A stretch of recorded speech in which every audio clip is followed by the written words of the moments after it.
Sakuragi. sino yung mag-retain or sino yung magsusukop ng damage. Pero ang naging sagot na lang din talaga dito ng TNC Pro Team is don't fret, nandiyan naman si Escalera. And of course, the addition na nga lang din na pwedeng maibigay ni Heads just to give them a heads up kung sakaling medyo matatagilid sila sa mga team fights. Pero imbes na matagilid, sila sa kanila mismo pumapabor. 2.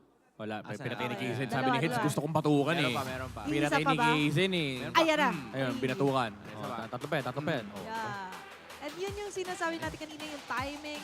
Ang ganda nung Netherrealm to be exact. And this specific instance, the way that he chased Aqua up until dito sa single bush na to means a lot kasi nabigyan nila ng double kill dun si Kaizen.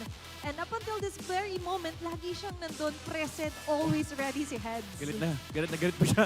Galit na galit siya nung kakaltukan niya rin game. yung Oo nga, Eagle kala ko eh. kakaltukan niya yung kakampi niya eh. Pero maganda yung sinabi ni Athena na may kasi may Matilda.